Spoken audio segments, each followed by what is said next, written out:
Les vraies raisons pour lesquelles les Occidentaux s'acharnent sur la Libye de Kadhafi sont les suivantes. Premièrement, le lancement d'un satellite africain.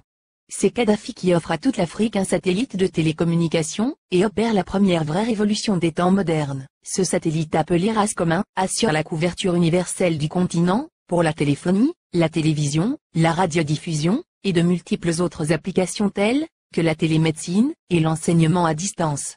Pour la première fois, une connexion à bas coût devient disponible sur tout le continent, jusque dans les zones rurales grâce au système, par pont radio WMAX. Cette histoire démarre en 1992, lorsque 45 pays africains créent la société RASCOM pour disposer d'un satellite africain et faire chuter les coûts de communication sur le continent. Téléphoner de et vers l'Afrique était alors le tarif le plus cher au monde, parce qu'il y avait un impôt de 500 millions de dollars que l'Europe encaissait par an sur les conversations téléphoniques, même à l'intérieur du même pays africain, pour le transit des voix sur les satellites européens comme Intelsat.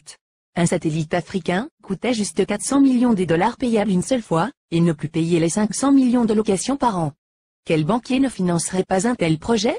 Mais l'équation la plus difficile à résoudre était: comment l'esclave peut-il s'affranchir de l'exploitation servile de son maître, en sollicitant l'aide de ce dernier pour y parvenir?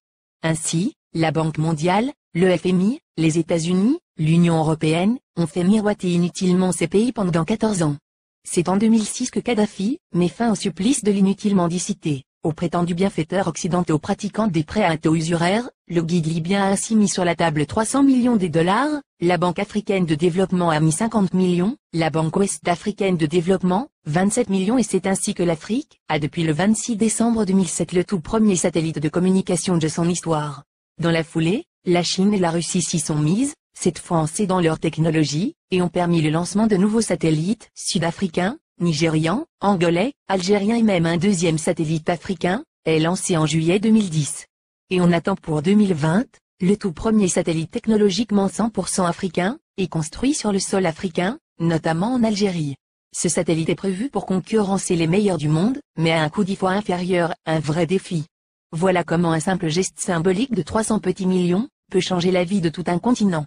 La Libye de Kadhafi a fait perdre à l'Occident, pas seulement 500 millions de dollars par an, mais les milliards de dollars de dettes, et d'intérêts que cette même dette permettait de générer à l'infini, et de façon exponentielle, contribuant ainsi à entretenir le système occulte, pour dépouiller l'Afrique. Deuxièmement, l'institution d'un fonds monétaire africain, entre autres.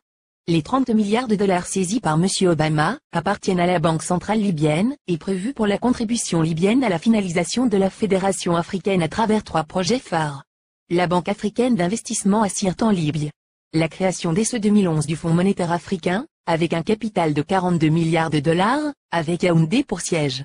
La Banque centrale africaine, avec le siège à Abuja au Nigeria, dont la première émission de la monnaie africaine signera à la fin du franc CFA grâce auquel Paris a la main mise sur certains pays africains depuis 50 ans.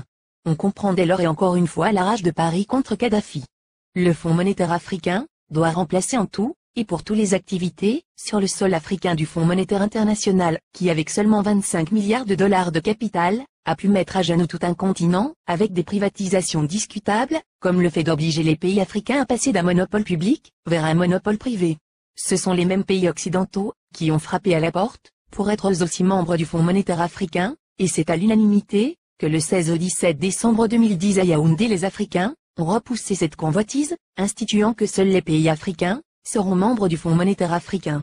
Il est donc évident qu'après la Libye la coalition occidentale déclarera sa prochaine guerre à l'Algérie, car, en plus de ressources énergétiques énormes, ce pays dispose d'une réserve monétaire de 150 milliards d'euros. Ce qui devient la convoitise de tous les pays qui bombardent la Libye et qui ont tous quelque chose en commun, ils sont tous financièrement en quasi-faillite, les États-Unis à eux seuls ont 14 000 milliards de dollars de dettes, la France, la Grande-Bretagne et l'Italie ont chacun environ 2 000 milliards de dettes publiques alors que les 46 pays d'Afrique noire ont au total moins de 400 milliards de dollars de dettes publiques. Créer des fausses guerres en Afrique dans l'espoir de trouver de l'oxygène pour continuer leur apnée économique, qui ne fait que s'empirer, ne fera qu'enfoncer les Occidentaux dans leur déclin, qui a débuté en 1884, lors de la fameuse conférence de Berlin. Car comme l'avait prédit l'économiste américain Adam Smith, en 1865, dans son soutien à Abraham Lincoln, pour l'abolition de l'esclavage, l'économie de tout pays, qui pratique l'esclavage des Noirs, est en train d'amorcer une descente vers l'enfer, qui sera rude le jour où les autres nations vont se réveiller.